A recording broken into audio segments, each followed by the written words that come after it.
Bonjour, je m'appelle Léa, j'ai 23 ans. Vous me connaissez peut-être sous le nom de Je ne suis pas jolie. Aujourd'hui, j'ai décidé de vous parler de parentalité, de façon libre et éclairée, dans le nid. Le nid, c'est un endroit intime, où il n'y a pas de vérité ni de jugement. On partage simplement avec bienveillance sur ce sujet si controversé qu'est la parentalité. Camille est maman de 2 petits garçons, Lou et Charlie. C'est à l'âge de 5 mois que tombe le diagnostic. Lou est atteinte de la maladie de Crabbe.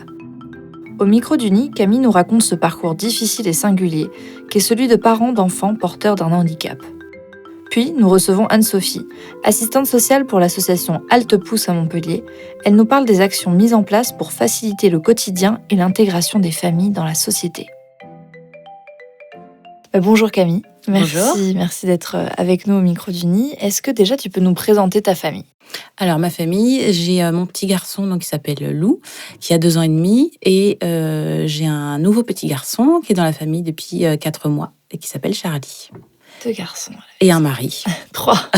3 garçons. Et à quel moment est-ce que tu as envisagé avec ton mari de fonder une famille ? Comment c'est venu ? Est-ce que tu as toujours su que tu voulais être maman ? Alors, pas du tout. Pendant très très longtemps, j'ai dit que je ne voulais pas d'enfant.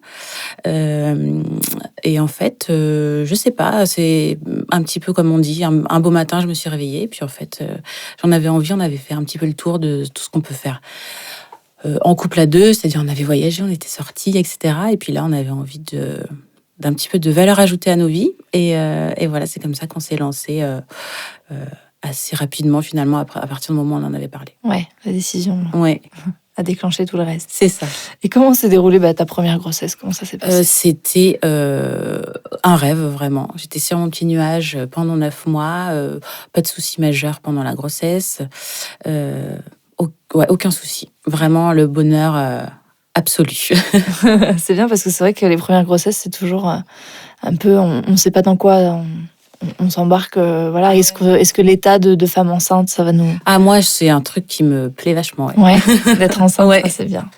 Et du coup, dans quelles circonstances est-ce que le diagnostic de la maladie de Lou, donc ton premier fils, a-t-il été posé ? Est-ce que c'était à la naissance ? Comment ça s'est passé ? Alors non, à la naissance, en fait, il est né... Comme tous les enfants, il n'y avait absolument rien de décelable, surtout pour nous qui étions donc parents d'un premier enfant. On n'avait pas tellement de points de comparaison, donc pour nous, tout nous paraissait normal, jusqu'à qu'il ait 3 mois et demi. C'est l'âge où on commence à attraper les jouets, etc. Il le faisait depuis quelques jours, et puis on s'est rendu compte qu'il avait envie. Il tendait les bras vers les objets, et puis mais qu'il n'y arrivait pas, en fait. On voyait qu'il commençait qu'il était raide. Donc à ce moment-là, il était suivi par une kiné pour une petite plagiocéphalie, donc la tête un petit peu plate d'un côté. Et c'est elle, la première, qui nous a alertés sur le fait qu'il avait des positions qui n'étaient pas des positions d'un enfant de son âge. D'accord. Oui, vous l'avez vu en termes de motricité. Est-ce que vous aviez un ressenti ? Parce que souvent on dit qu'en tant que parent, on ressent certaines choses. Alors là, pas du tout. Pas du tout. Non, pour le coup, pas du tout. C'est vrai que pourtant on avait des petits bébés de son âge qui étaient dans notre entourage, et c'est vrai qu'il n'y avait pas de différence notable, et c'est arrivé assez soudainement. Donc ces raideurs-là, et puis il dormait très très bien la nuit, mais là il commençait à pleurer beaucoup. Ouais. Et on voyait que c'était des pleurs de douleur et non pas des pleurs de j'ai besoin de papa ou de maman. Voilà. Alors, est-ce qu'on peut expliquer à ceux qui nous écoutent ce qu'est la maladie de Crabbe, du coup, puisque c'est cette maladie qui a été diagnostiquée. Qu'est-ce que c'est pour les personnes qui n'en ont jamais entendu parler ? Alors, la maladie de Crabbe, c'est une maladie neurodégénérative. En fait, le métabolisme de l'enfant dysfonctionne, et donc ce que son métabolisme absorbe et se transforme en fait en déchet, qui va abîmer la myéline, qui est la gaine qui protège les nerfs, en gros. D'accord. Donc, ce que nous, on est capable de métaboliser normalement, dans la maladie, ça se transforme en déchets, ça attaque les nerfs, et petit à petit, ça grignote tout le corps de l'enfant, et ça le fait perdre toutes ses facultés l'une après l'autre. Voilà. Donc, il y a des formes précoces, donc c'est celle de Lou, c'est-à-dire que les premiers symptômes sont apparus avant l'âge de 6 mois. Et il y a des formes plus tardives, et plus rarement, il y a aussi des formes adultes, qui sont plus rares. Voilà. Donc, c'est pas seulement une maladie qui touche les enfants. C'est principalement les enfants, mais sinon, il y a aussi des adultes qui peuvent être touchés. Et donc, chez les enfants à la forme précoce, l'espérance de vie est située entre 2 et 3 ans. D'accord. Et vous avez été accompagné par l'équipe médicale. Comment est-ce que vous avez vécu l'annonce de ce diagnostic? Est-ce que vous aviez entendu parler de la maladie? Alors la maladie, pas du tout. On ne savait pas du tout de quoi il s'agissait. On a eu le diagnostic quand il a eu 5 mois. Parce que le temps en fait de voir les bons professionnels, etc., de passer tous les tests. On était à Paris à l'époque, à l'hôpital Necker. Et en fait, quand on nous a annoncé la maladie, le ciel nous tombe sur la tête. Mais en même temps, c'est des mots qui sonnent pas tellement vrais. On peut pas s'imaginer ce qui va arriver à notre enfant. Et on ne sait pas à quoi s'attendre parce que dans cette maladie-là, les symptômes en fait varient énormément d'un enfant à l'autre. Lou, à cette époque-là, en plus, il était, à part ces raideurs-là, qui ont été vite réglées par des médicaments, mais il était visuellement comme tous les autres enfants. Donc on ne pouvait pas s'imaginer qu'il allait perdre son sourire, perdre toutes ses fonctions, en fait, la déglutition, le sourire, etc. C'est des choses qu'on ne pouvait pas imaginer parce que quand on nous l'a annoncé, il était normal, on va dire, d'apparence normale, en tout cas, voilà. Les équipes médicales, elles ont toujours été honnêtes, entre guillemets, avec vous, en essayant vraiment de vous accompagner pour comprendre ce qui allait se passer. Alors, c'était là la difficulté, c'est de ne pas savoir justement comment ça va évoluer. Ouais. Il nous disait que généralement, il allait perdre sa déglutition, son sourire, toute sa motricité. Et eux se sont un petit peu trop avancés finalement sur son diagnostic, puisqu'ils nous avaient annoncé qu'à la fin de l'année 2018, donc quand il allait avoir 1 an et demi, que certainement il serait déjà plus avec nous. Donc nous, on a vécu toute l'année 2018 avec cette idée-là.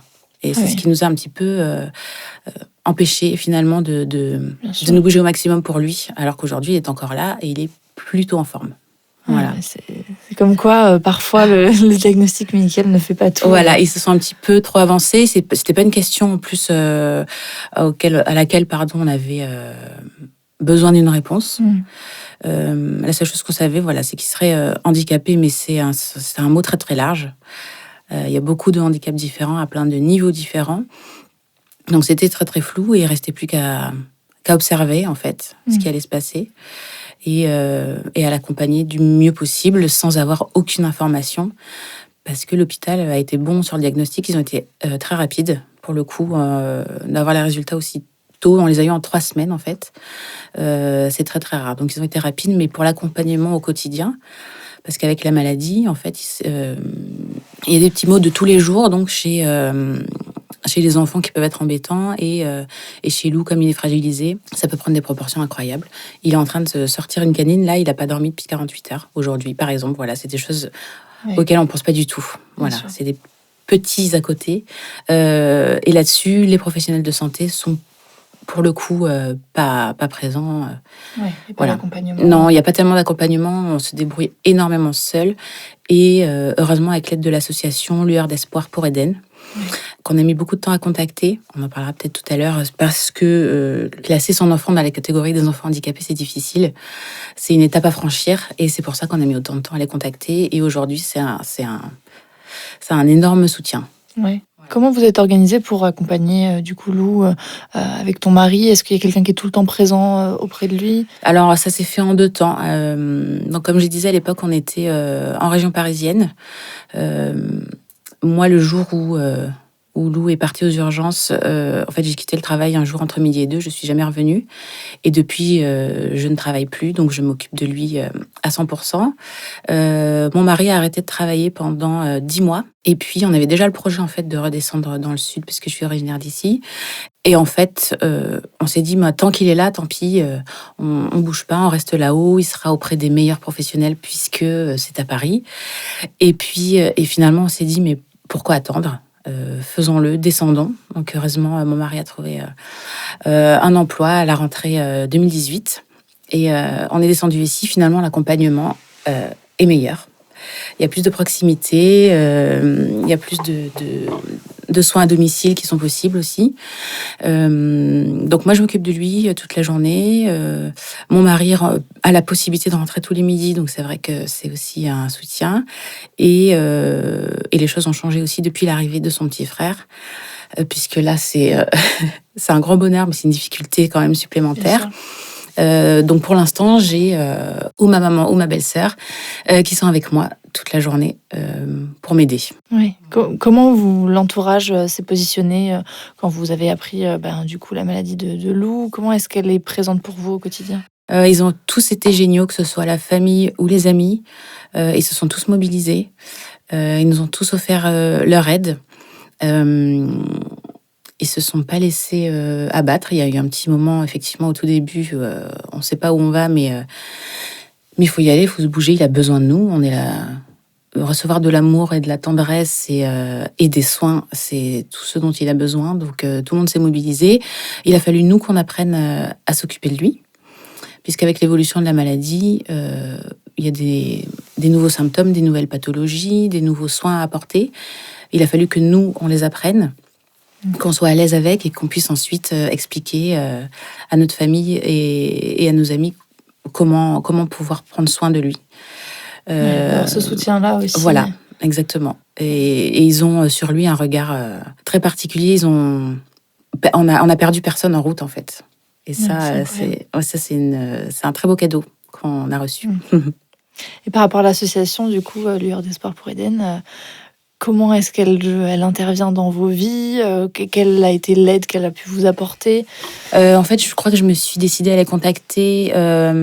Ça fait 1 an et demi maintenant. Ouais, c'est ça à peu près. Un an et demi. Donc j'ai contacté Morgane, donc la maman de Eden. En fait, elle a énormément, justement, tout ce qui nous manque, en fait, c'est les petits à côté du quotidien pour le confort que les équipes médicales ne savent pas nous apporter, parce qu'elles sont spécialisées, elles sont focus sur la maladie, et il y a plein d'autres petites choses à savoir, que ce soit pour le bain, pour la nourriture, pour les jouets, pour les veilles, pour énormément de choses. On a mis rapidement plein de petites choses en place. En fait, Morgane et Vanessa, la maman de Lisa aussi, sont très présentes à n'importe quel moment, en fait, de la journée, limite de la nuit, parce que l'hôpital, en fait, n'est pas toujours la réponse. Ouais. Et n'est souvent pas la réponse. J'imagine qu'on a des doutes, qu'on a des questionnements, qu'on a Voilà. envie d'avoir des personnes qui ont pu vivre ou vivent la même chose. En fait, au départ, on refusait avec mon mari d'être des parents d'enfants handicapés. C'est pas du tout comme ça qu'on s'imaginait être un jour, évidemment, parce que ça n'arrive qu'aux autres, parce que notre petit garçon, il n'est pas handicapé, c'est notre petit garçon, il est malade, mais il n'est pas handicapé. On a mis beaucoup de temps, en fait, à utiliser ce mot-là. Et en fait, de voir qu'il y avait des mamans jeunes, modernes, qui ont l'air d'avoir une vie tout à fait normale, classique, et qui ont aussi un enfant handicapé, et qui savent très très bien s'en occuper, ça nous a beaucoup rassurés. Et puis, de pouvoir parler, c'est une maladie rare, donc elle touche en général une naissance sur 100 000. D'avoir la chance d'avoir cette association-là, à laquelle Morgane a donné une visibilité incroyable. En fait, ça permet de réunir plein de mamans. Il y a aussi des papas, mais beaucoup les mamans. Je discute avec beaucoup de mamans un peu tous les jours. Ouais, c'est un lien. C'est un lien qu'on peut créer avec personne d'autre, en fait. Bien sûr. Puisque même notre famille et nos amis, ils ont beau nous voir au quotidien, savoir à peu près ce que ça implique. Avoir son enfant malade, c'est quelque chose qu'on partage avec très très peu d'autres personnes, de cette maladie-là en plus. Donc c'est une vraie force et ça peut aussi beaucoup rassurer. Et il y a aussi, pour le coup, des gestes de premier secours, on va dire, que j'ai préféré demander à Morgane et à Vanessa plutôt qu'en appelant l'hôpital. Ouais. Voilà. Ouais, je comprends. Et aujourd'hui, du coup, vous avez un deuxième fils. Mm-hmm. Quel a été le chemin pour cette décision d'avoir un deuxième enfant? Est-ce que vous y pensiez ou... Alors, on y pensait parce que, oui, de toute façon, une fois lancée, je m'étais dit effectivement que moi, j'ai une très belle relation avec mon grand frère. Donc je voulais aussi que Lou puisse avoir un petit frère ou une petite sœur.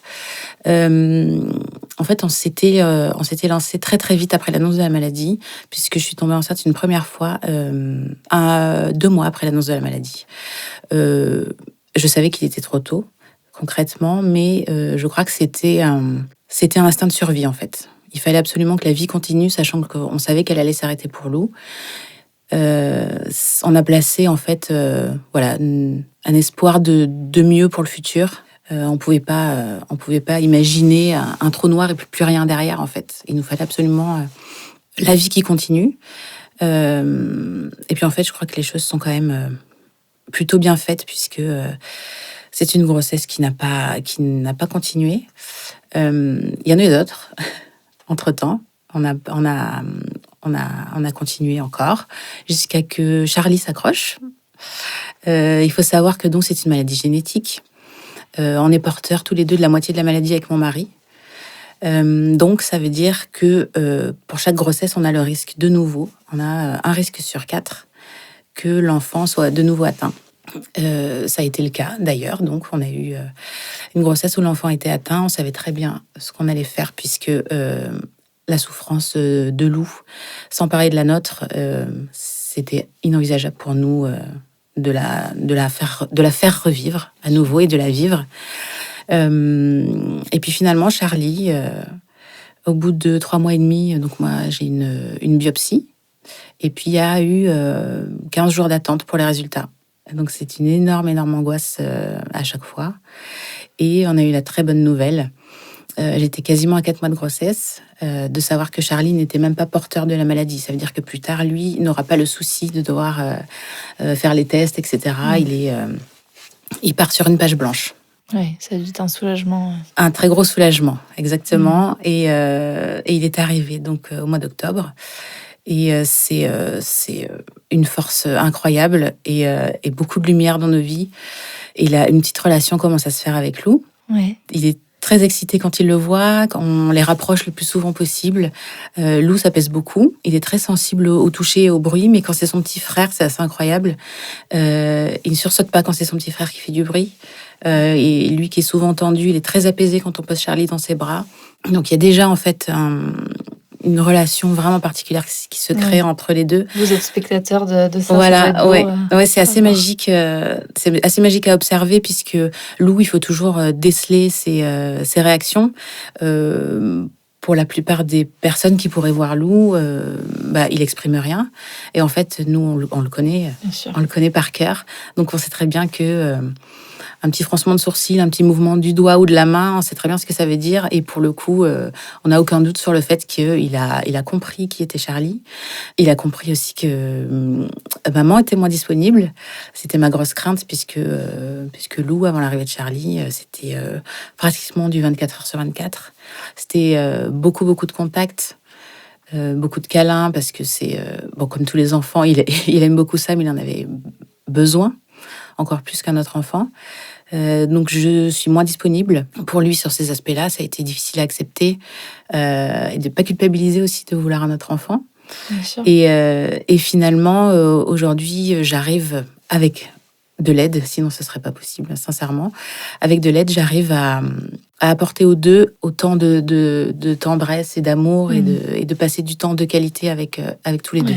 T'as l'impression d'avoir trouvé une sorte d'équilibre? Ça commence parce que Charlie commence à trouver un rythme, sinon c'était un petit peu l'anarchie jusqu'à maintenant, avec de toute façon 2 enfants en bas âge, je pense. Et là, on commence effectivement, justement, là, Charlie, il arrive à un âge où il a des jeux d'éveil qui ressemblent à ceux de Lou, finalement. Donc, ça veut dire qu'on peut les faire jouer ensemble en ce moment. C'est ce que je m'étais imaginé depuis le départ et c'est ce qui est en train de se passer. Donc, j'espère que ça va continuer comme ça encore longtemps. Ouais. Quel message est-ce que tu voudrais faire passer à un couple qui apprend aujourd'hui le diagnostic de son enfant? Toi, tu dis que vous aviez eu un moment avant de passer le cap de contacter l'association. Qu'est-ce que tu aurais envie de faire passer comme message? En fait, la première info moi, que je retire de ça, c'est qu'on a des ressources insoupçonnées. Après, moi, il y a une phrase qui me rassure et que je me répète souvent, c'est que les épreuves sont envoyées à ceux qui pourront les surmonter. Donc, c'est ce que je me dis souvent. Et en fait, on est capable de déplacer des montagnes, surtout pour nos enfants, et on le sait pas en fait. Ouais. On ne le sait pas. Donc de toute façon, le temps d'abattement qui suit l'annonce d'un handicap est normal, et je pense qu'il y a des étapes à passer. C'est pas la peine de se dire c'est pas normal, je le vis pas bien, je dois être là pour mon enfant. Alors oui, mais il faut quand même l'accepter en tant que parent, en tant que personne. Et ensuite, en fait, les choses vont se faire naturellement, je pense, pour tous les parents qui se retrouvent dans cette situation-là, parce que notre enfant, il a besoin de nous et on est les seuls qui pouvons vraiment le réconforter, lui apporter du soin, le rassurer. Et tout s'apprend. Et on s'habitue à tout. Nous, on nous avait dit que Lou allait perdre son sourire. Et on s'était dit, c'est impossible. Et à partir du moment où il perdra son sourire, on va s'effondrer et c'est pas possible. Et en fait, pas du tout. Il a perdu son sourire très rapidement, un mois après le diagnostic. Et en fait, non, aujourd'hui, ça fait 2 ans qu'il a pas souri. Et puis voilà, c'est Lou, il est comme ça. Et ça nous manque pas, quoi. Voilà, on l'accepte tel qu'il est. Ça peut prendre un peu de temps selon les personnes, je pense. Mais aujourd'hui, je voudrais pas qu'il soit autrement.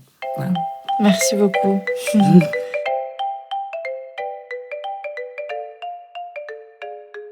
Bonjour Anne-Sophie. Est-ce que vous pouvez nous expliquer votre métier ?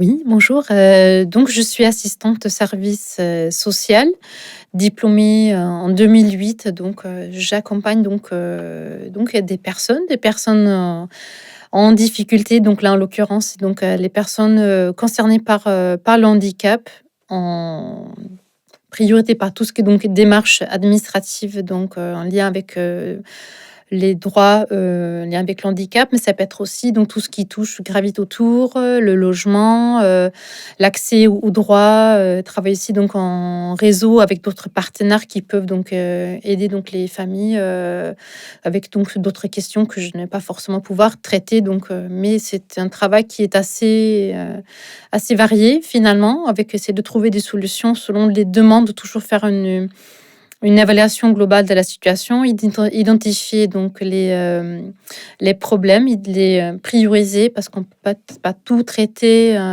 tout de suite en même temps. Donc, mettre en place un plan d'action et voir quelles sont donc les priorités, qu'est-ce qu'il y a donc à faire en premier et avec quel partenaire. Et du coup, au niveau parcours professionnel, qu'est-ce que vous avez eu ? Vous avez décidé à un moment donné de vous spécialiser auprès des familles, auprès des personnes qui sont porteurs de handicap. Comment ça s'est décidé ? Non, pas du tout. Non, pas du tout. J'ai une licence en travail social, donc de base, quand même une formation assez généraliste. On n'est pas spécialisé forcément dans un public en particulier. Donc là, c'était mon expérience professionnelle, donc le premier poste que j'ai eu, donc après avoir été diplômée, que j'ai travaillé. Donc là, c'était des adultes en situation de handicap, donc ça m'avait bien plu. C'était pas forcément quelque chose que je cherchais, mais ça m'a beaucoup. Donc j'ai travaillé pendant presque 4 ans dans ce service, et après donc j'ai pu avoir donc le poste à Haltepousse, et c'était à nouveau le handicap et qui finalement je trouve passionnant comme public et comme secteur. La vie fait bien les choses. Oui. Alors l'objectif de l'association, c'est de venir en aide du coup aux familles, mais aussi Oui.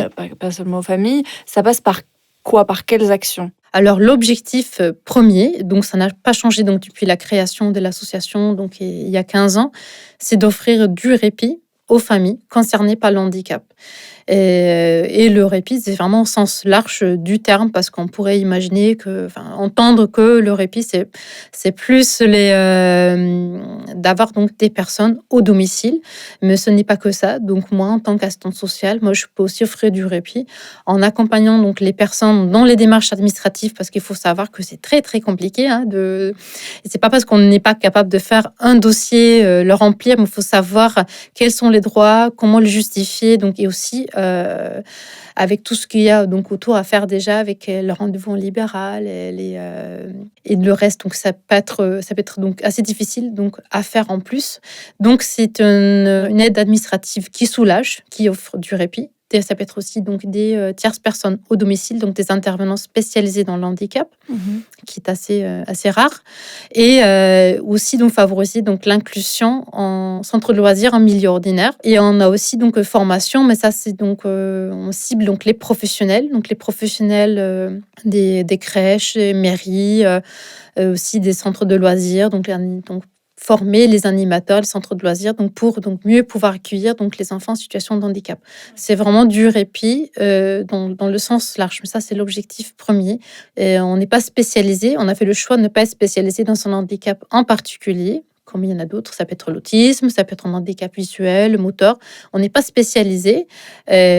Enfants, adultes, même personnes donc en Ouais. situation de handicapé, mais vieillissantes. Donc, on traite tout ce qui est répercussions, parce que les répercussions sont pareilles, peu importe du handicap. Donc, on est vraiment là pour traiter les répercussions, Ouais. offrir du répit. Est-ce qu'aujourd'hui, ce genre d'association est assez visible et assez soutenu en France? Est-ce que voilà, comment ça se passe, en termes de visibilité, mais aussi d'aide? Oui, donc il faut savoir donc depuis la création donc ces 15 ans d'existence de l'association avec donc des demandes de subventions à renouveler tous les ans. Donc c'est vrai qu'il y a pas de visibilité donc pour ça, donc c'est difficile donc d'avoir un financement. Ça aurait été préférable d'avoir sur plusieurs années pour avoir une meilleure visibilité, pour aussi pouvoir mettre en place des actions sur une plus longue durée. Donc c'est la CAF nous a toujours soutenus. Il y a aussi donc la métropole et la mairie, mais il manquerait, je dirais, le conseil départemental par exemple, parce qu'on est beaucoup en lien avec donc, plusieurs services de conseil départemental. Donc c'est vrai que ça aurait pu être aussi donc un financeur potentiel, mais on n'a pas encore de subvention. Donc on est reconnu aussi partenaire. Bien implanté dans ce sens-là. Mais c'est vrai qu'en termes de financement, oui, ça manque quand même un peu de stabilité. Donc, on n'est pas la seule association à être concernée par cette problématique. Et il y en a d'autres aussi. C'est pareil avec d'autres aussi. Des subventions qui diminuent même. Au-delà de la prise en charge physique, administrative, est-ce qu'il y a un soutien aussi psychologique pour les familles, particulièrement, voilà, j'imagine des familles après l'annonce d'un diagnostic. Mm. Comment ça se passe? Oui, alors ce n'est pas le soutien psychologique, ce n'est pas notre, en tout cas, aide principale. On peut le faire bien sûr par l'écoute. L'écoute, enfin, c'est la chose qu'on peut tous offrir dès l'écouter. Ça, c'est d'ailleurs quelque chose qu'on prend beaucoup de temps aussi à faire, d'écouter les familles.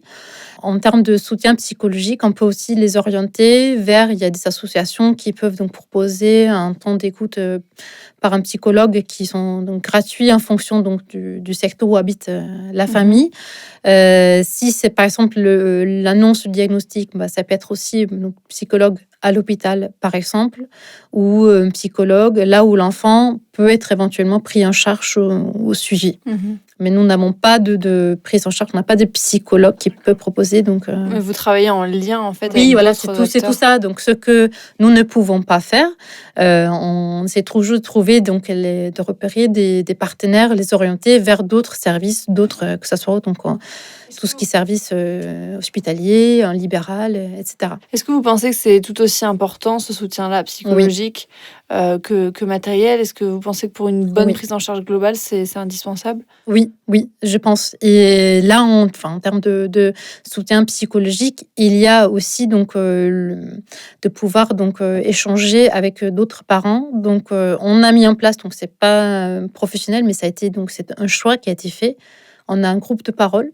C'est donc le premier jeudi soir du mois. Et il n'y a pas de professionnel, mais ça, c'était donc un choix. Donc, c'est un parent bénévole qui le gère.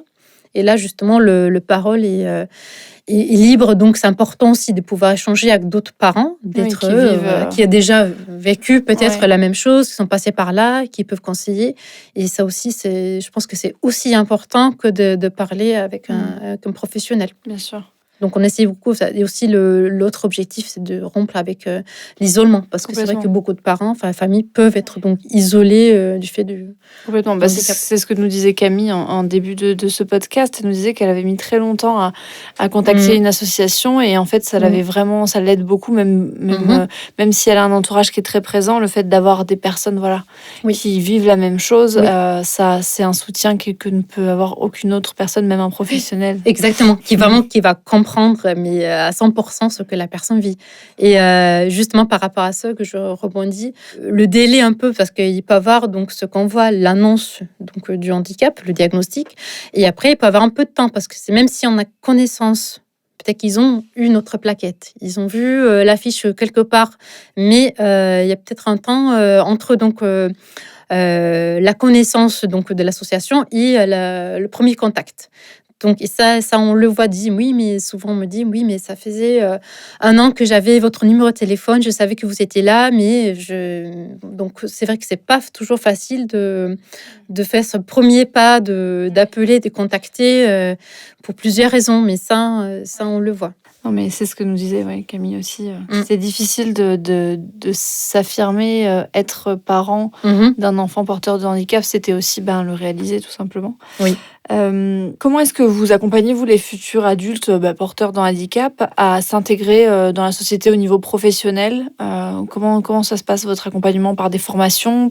Non, on n'a propose pas de formation pour des donc là, ce serait donc des adultes, enfin des jeunes adultes, ou qui s'approchent donc de la majorité, qui pourraient donc avoir un projet, professionnel.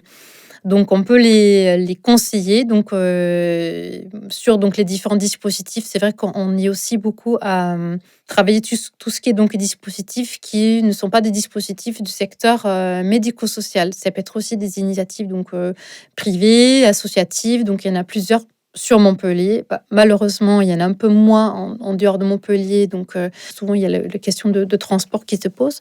Mais sur Montpellier, il y a aussi pas mal de choses des initiatives, mais qui peuvent être aussi donc un tremplin entre donc l'IME, l'école et aussi donc avoir donc le premier emploi, parce que c'est peut-être pas possible tout de suite, ou ça peut être aussi donc remise à niveau scolaire, faire un accompagnement aussi, pouvoir l'accompagner pour faire des stages, de faire connaissance, enfin, donc d'expliquer qu'il existe aussi d'autres possibilités, enfin d'autres structures qui peuvent faire cet accompagnement, pas toujours rester dans le médico-social en termes de services, établissements médico-sociaux, et aussi l'ordinaire. Parce que ça aussi, ça fait partie des objectifs de l'association.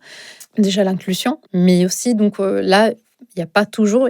D'ailleurs, il y a un problème de place aussi donc dans l'Hérault, enfin en France d'ailleurs, mais particulièrement dans l'Hérault, un manque de place ou des délais des listes d'attente qui sont quand même de plusieurs années souvent. Donc même si ça existe et il y a ce service-là, mais s'il n'y a pas de place, donc on commence à chercher, mais qu'est-ce qu'autour de moi, qu'est-ce qu'il y a qui fait que moi je pourrais, est-ce qu'il y a une auto-école où je pourrais m'inscrire, qui peut donc accompagner quelqu'un qui, par exemple, des troubles de l'attention, par exemple, ou d'autres choses qui peuvent donc faciliter, donc amener, donc s'inscrire dans un projet professionnel.